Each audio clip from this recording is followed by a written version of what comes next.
ونصلي ونسلم على رسوله الكريم أما بعد أعوذ بالله من الشيطان الرجيم بسم الله الرحمن الرحيم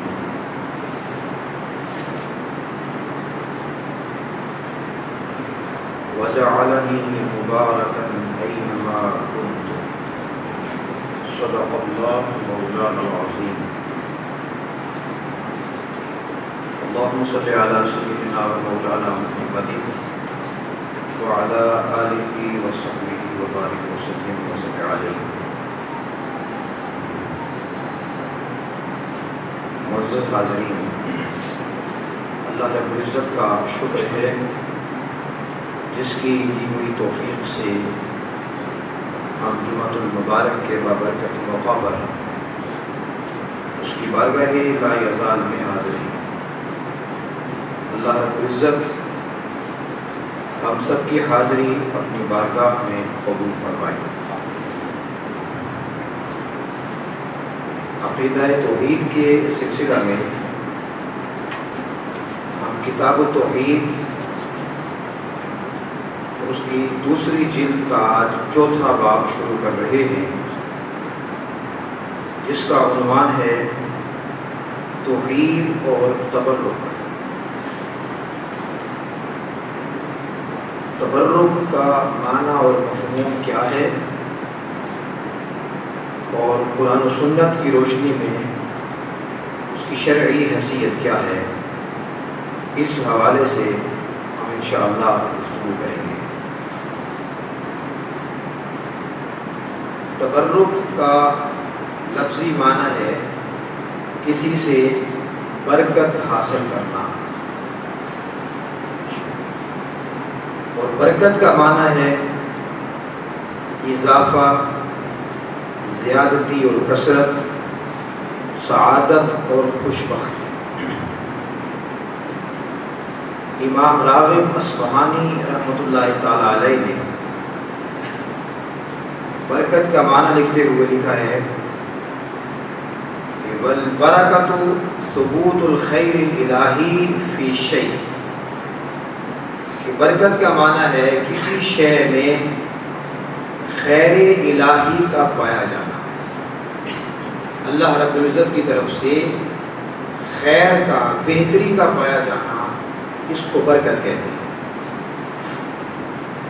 اور جب اللہ رب العزت کی طرف سے کسی شے میں برکت شامل ہو جائے تو اس شے میں وسعت پیدا ہوتی ہے، وہ شے بڑھ جاتی ہے،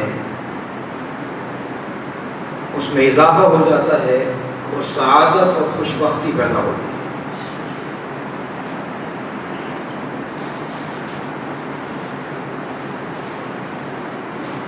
شرعی اعتبار سے بعض ہستیاں مبارک ہیں، بابرکت ہیں، بعض اشیاء بابرکت ہیں، اور بعض مقامات کو اللہ رب العزت کی طرف سے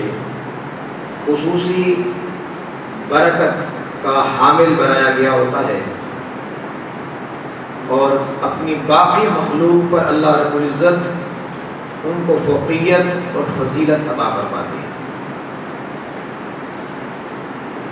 اور ان اشیاء، ان مقامات، ان جگہوں اور ان ہستیوں سے برکت حاصل کرنا، ان سے تبرک لینا، ان کے وسیلہ سے دعا کرنا، ان کی برکت سے دعا کرنا، یہ قرآن سے بھی ثابت ہے، حدیث سے بھی ثابت ہے، اور ہمیشہ سے مسلمانوں کا معمول رہا ہے. اگر دو چیزیں بنیادی طور پر ذہن نشین رہنی چاہیے تبرک کے معنی اور مفہوم کو سمجھنے کے لیے. پہلی چیز یہ کہ جب تبرک حاصل کیا جائے، یعنی کسی سے برکت لی جائے، تو یہ عقیدہ ضروری ہے کہ مؤثر حقیقی وہ اللہ رب العزت کی ذات ہے. جس طرح تمام نعمتیں رزق ہے، صحت ہے، تندرستی ہے، مدد و نصرت ہے، اور ہر نعمت جو ہے وہ اللہ جل مجدہ کی عطا سے ملتی ہیں، اسی طرح مختلف ہستیوں میں، مختلف مقامات میں اور مختلف چیزوں میں جو برکت رکھی گئی ہے یہ اللہ جل مجدہ کی طرف سے رکھی گئی ہے۔ مخلوق میں کوئی بھی از خود برکت دینے یا شر و فساد کو دور کرنے کی اہلیت نہیں رکھتا، وہ اللہ جل مجدہ کی عطا سے ہی ممکن ہوتا ہے۔ دوسری بنیادی چیز جس کا سمجھنا اور اس پر عمل کرنا ضروری ہے وہ یہ کہ جن چیزوں، جن اشخاص اور جن مقامات کو متبرک سمجھ کر برکت حاصل کی جاتی ہے، ضروری ہے کہ قرآن و سنت سے بھی ان کا مبارک ہونا اور ان کا افضل ہونا ثابت ہو۔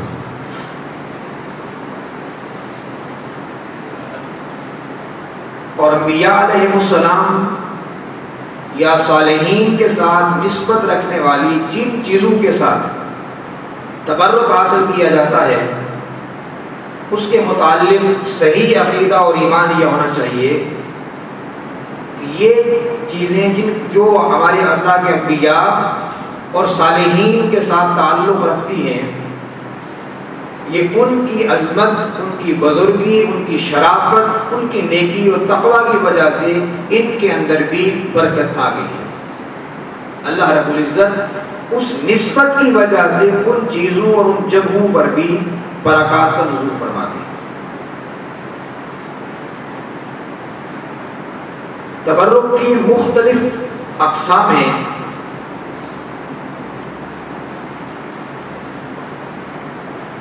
پہلا ہے انبیاء علیہ السلام اور بالخصوص تاجدار کائنات صلی اللہ علیہ وآلہ وسلم کی ذات پاک سے تبرک حاصل کرنا، ذات مبارکہ سے۔ انبیاء علیہ السلام کے حوالے سے متعدد مقامات پر قرآن مجید نے ان کے مبارک ہونے، بابرکت ہونے کا اعلان فرمایا۔ ایک آیت، دو مختصر آیات عرض کرتا ہوں۔ ابراہیم علیہ السلام اور اسحاق علیہ السلام کے حوالے سے اللہ پاک نے فرمایا وَبَارَكْنَا عَلَيْهِ وَعَلَى اسحاق، ہم نے ابراہیم علیہ السلام اور اسحاق علیہ السلام پر برکت نازل فرمائی۔ حضرت عیسیٰ علیہ السلام بچپن میں اعلان فرما رہے ہیں وَجَعَلَنِي مُبَارَكًا، اللہ نے مجھے مبارک بنایا ہے، بابرکت بنایا ہے۔ یہاں سے اس چیز کو بھی سمجھ لیں کہ جب آپ کسی خوشی کے موقع پر ایک دوسرے کو مبارک دیتے ہیں، مبارکباد کہتے ہیں، مبارک ہو، تو ہم اس کو عام رسم و رواج سمجھتے ہیں، مگر یہ اصل میں ایک دعا ہے۔ جب آپ کہتے ہیں کہ اگر اولاد کسی کو اللہ نے دی تو آپ کہتے ہیں اللہ مبارک کرے یا آپ کو مبارک ہو، مطلب یہ ہے کہ آپ کی اس اولاد میں اللہ برکت عطا فرمائے، باعث برکت ہو آپ کے لیے۔ کوئی بھی نعمت ملتی ہے تو جب آپ مبارکباد دیتے ہیں تو در حقیقت آپ ایک دوسرے کو دعا دے رہے ہوتے ہیں۔ اسی طرح دوسرا ہے قرآن اور حدیث سے تبرک حاصل کرنا۔ مختلف صورتوں کی اپنی اپنی برکات ہیں، اسی طرح مختلف اقوال ہیں، جیسے اللہ کا ذکر ہے، تلاوت قرآن مجید ہے، آقا علیہ السلام پر درود و سلام پڑھنا ہے، اس کی برکت ہے، نعت خوانی کی برکت ہے، پھر مختلف اعمال ہیں، صدقہ و خیرات اور تمام نیک اعمال، جہاں ان کا اجر اور ثواب ہے وہیں ان کی مختلف برکات بھی ہیں۔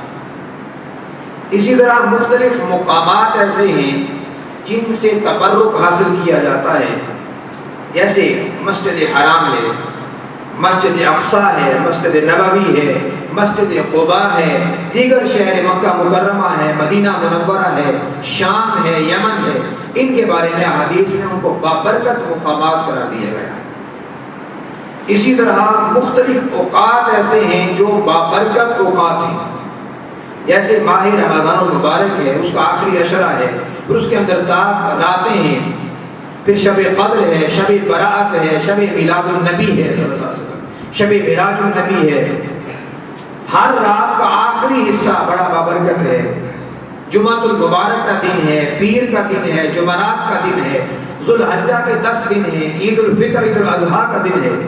یوم عاشورہ ہے، یوم میلاد النبی صلی اللہ علیہ وآلہ وسلم۔ اس طرح بہت سے دن اور راتیں یہ بابرکت ہیں اور ان کے ذریعے برکت حاصل کرنا جائز ہے۔ کھانے پینے کی اشیاء ہیں، جیسے زیتون کا تیل ہے، دودھ ہے، شہد ہے، کھجور ہے، اس طرح مختلف اشیاء جن کی باقاعدہ احادیث نبوی صلی اللہ علیہ وآلہ وسلم میں ان کی برکت کا ذکر کیا گیا ہے۔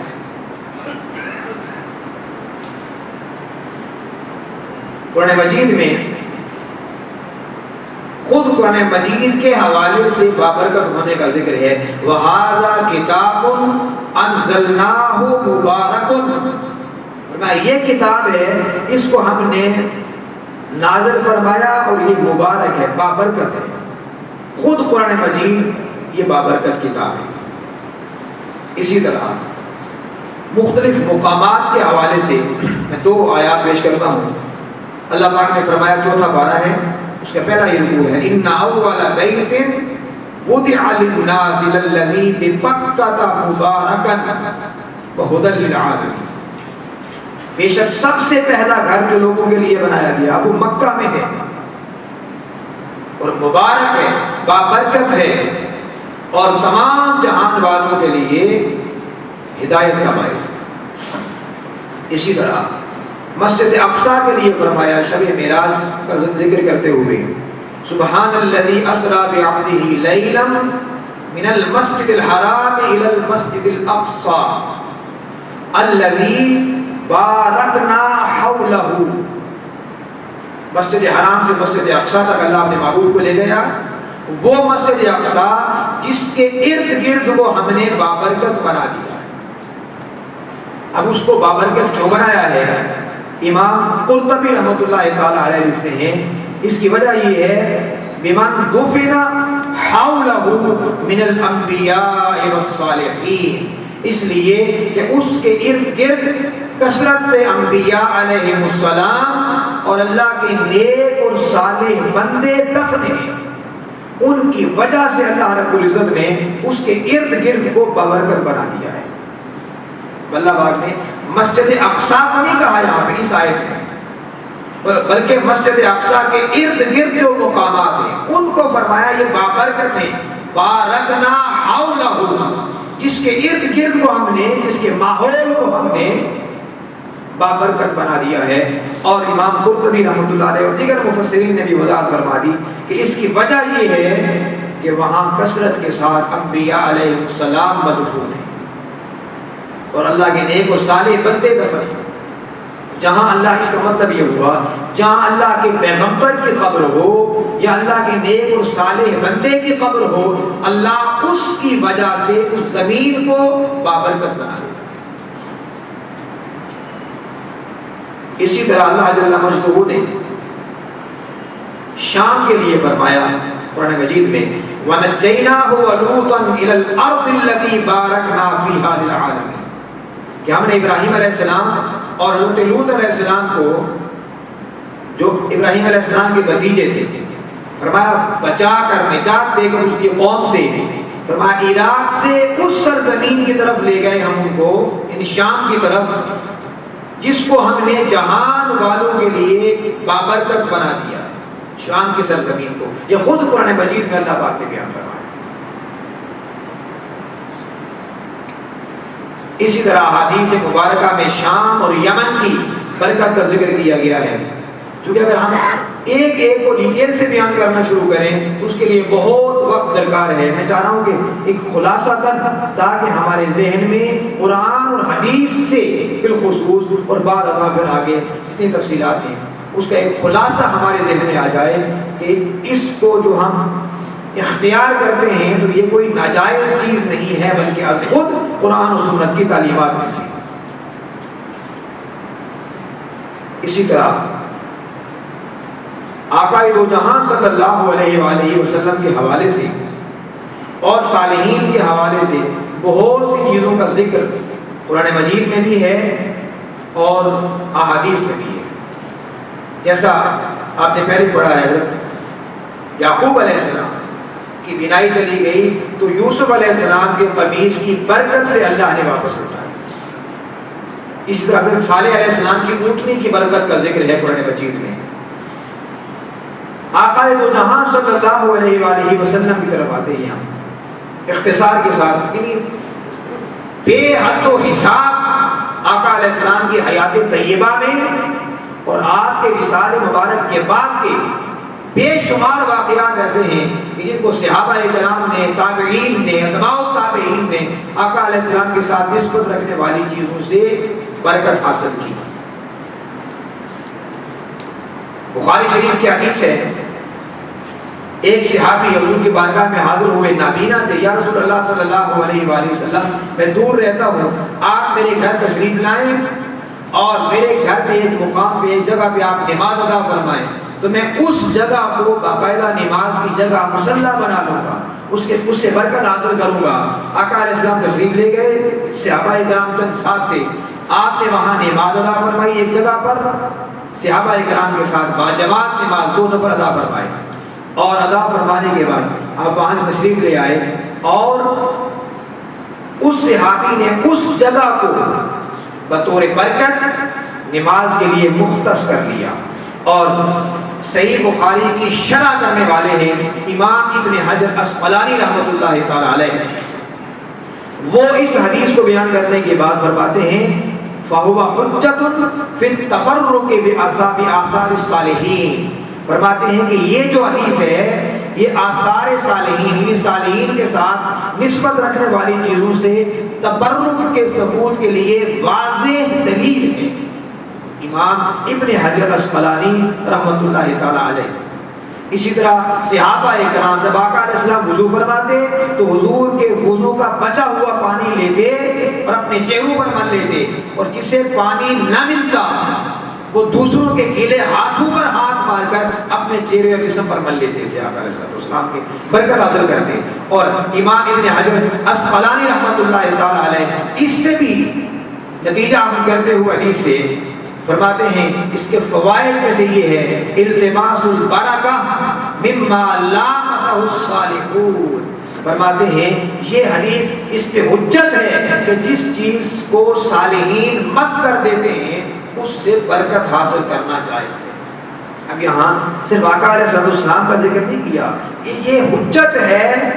آقا علیہ السلام تو سب سے مبارک اور عظیم ہستی ہے نا، آپ تک تو کوئی نہیں پہنچ سکتا، مگر فوائد حدیث بیان کرتے ہوئے امام ابن حجر اسقلانی رحمۃ اللہ علیہ فرماتے ہیں کہ یہ حدیث حجت ہے اس بات پر کہ جس چیز کو صالحین مس کر لیتے ہیں اس سے برکت حاصل کی جائے۔ اسی طرح آقا دو جہاں صلی اللہ علیہ وآلہ وسلم کی بارگاہ میں ہر صبح کی نماز کے بعد جب حضور صبح کی نماز سے فارغ ہوتے تو لوگ مدینہ منورہ کے لوگ اپنے اپنے پانی کے برتن حضور کی بارگاہ میں لے آتے، پانی کے برتن بھرے ہوئے حضور کی بارگاہ میں لے آتے، اور آقا دو جہاں صلی اللہ علیہ وآلہ وسلم اپنا دست مبارک ان کے ہر ایک کے برتن میں ڈال کے ان کو برکت عطا فرماتے۔ اب یہ حدیث مسلم شریف ہے، جو احادیث میں عرض کی ہیں یہ ساری بخاری مسلم کی احادیث ہیں، مسلم شریف میں حدیث ہے، اور اس سے آپ امام مسلم کے عقیدہ صحیحہ کو واضح دیکھ سکتے ہیں کہ امام مسلم نے یہ حدیث جس باب میں جس عنوان کے تحت درج کی ہے اس باب کا نام رکھا ہے باب قرب النبی صلی اللہ علیہ وسلم من الناس وتبرکہم بہ، کہ حضور لوگوں کا حضور علیہ السلام سے قرب حاصل کرنا اور برکت حاصل کرنا، تبرکہم بہ، تبرک حاصل کرنا، یہ باب قائم کیا امام مسلم نے، اور اس کے نیچے یہ حدیث لائے ہیں۔ اس طرح کی اور بھی حدیث ہیں۔ تو صحابہ کرام پانی کے بھرے ہوئے برتن حضور کی خدمت میں لاتے اور حضور اپنا دست مبارک اس میں ڈال دیتے، حتیٰ کہ اگر شدید سردی بھی ہوتی اور صحابہ برتن حاضر کر دیتے تو حضور تب بھی اس ٹھنڈے پانی میں اپنا دست مبارک ڈال دیتے تاکہ لوگ جو برکت کے حصول کے لیے آتے تھے کبھی محروم نہ جائیں۔ تو آقا دو جہاں صلی اللہ علیہ وآلہ وسلم نے تو یہ سب کچھ اپنی حیات طیبہ میں خود کر کے دکھایا، تو اگر کوئی یہ چیز ناجائز ہوتی تو کبھی بھی آقا دو جہاں صلی اللہ علیہ وسلم یہ کام نہ کرتے۔ آقا علیہ السلام سر مبارک منڈوا رہے ہوتے، ایک دفعہ کا واقعہ نہیں، کئی بار ایسا ہوا جب سر مبارک منڈواتے صحابہ آپ کے ارد گرد کھڑے ہو جاتے اور آپ کے منہ مبارک بال مبارک لے لیتے۔ اور اس حدیث میں ہے حضرت انس بن مالک رضی اللہ عنہ سے حدیث روایت ہے اور مسلم شریف کی حدیث ہے، یہ فرماتے حضور مینا میں تشریف لائے اور بعد ازاں جب آپ نے اپنا سر مبارک منڈوایا دائیں سے پھر بائیں سے منڈوانے کے بعد اپنے دست مبارک سے حضور نے اپنے بال مبارک صحابہ میں تقسیم فرما دیا۔ کون؟ آج بڑے سے بڑا کوئی ولی بھی ایسا نہیں کرتا، اور آقا دو جہاں صلی اللہ علیہ وآلہ وسلم نے خود اپنے دست مبارک سے اپنے بال مبارک تقسیم فرما دیے صحابہ کرام۔ یہ منہ مبارک جو آقا دو جہاں صلی اللہ علیہ وآلہ وسلم کے ہیں وہ پوری دنیا میں اس طرح پھیلا کے تقسیم ہوتے ہیں۔ جو کئی لوگ ایسے ہیں ٹیلی ویژن پہ بیٹھ کے کہتے ہیں بس ایک ہی بال مبارک ہے اور اس کے علاوہ کوئی نہیں ہے معاذ اللہ، اور اس کے پس پردہ در حقیقت آقا دو جہاں صلی اللہ علیہ وآلہ وسلم کے تبرکات کی نفی مقصود ہوتی ہے۔ جب حضور خود اپنے دست مبارک سے تقسیم فرما رہے ہیں تو تصور تو کریں نا کہ صحابہ کرام جو وضو کا ایک ایک قطرہ آپ کے پانی کا سنبھال کے رکھتے ہیں، اور یہی چیز تو عروہ بن مسعود نے جا کے کفار سے بیان کی تھی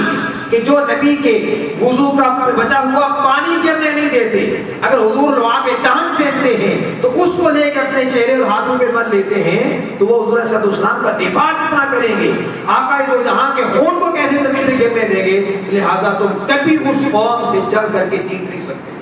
کہ عروہ بن مسعود جب مذاکرات کے لیے آئے تھے تو اس وقت جا کے تاثرات بیان کیے تھے، تو صحابہ اکرام نے اس طرح آقا دو جہاں کے ساتھ نسبت رکھنے والی ہر چیز کو سنبھالا، اور پھر آگے یہ چیز ورثے میں منتقل ہوتی رہی، اور پھر تابعین، پھر اتباع التابعین۔ اسی لیے حضور نے ان تین ادوار کو خیر القرون کہا ہے کہ جو ادب میں، علم میں، عمل میں، ادب میں، تعظیم میں سب جہان والوں سے فوقیت رکھنے والے، سب سے پہلا دور صحابہ کا، پھر تابعین کا، پھر اتباع التابعین کا، اس سارے دور کو دیکھیں تو آپ کو کہیں بے ادبی کا، گستاخی کا کہیں ذکر نہیں ملے گا۔ حضور کے ساتھ نسبت رکھنے والی ہر شے کا ادب اور تعظیم لوگ اپنی جانوں سے بڑھ کے کرتے تھے، اسی لیے وہ لوگ معزز تھے زمانے میں۔ اسی مضمون کو انشاءاللہ ہم آئندہ جاری رکھیں گے۔ اللہ تعالی ہمیں صحیح طور پر اس عقیدے کو سمجھنے کی توفیق نصیب فرمائے۔ وما علینا الا البلاغ۔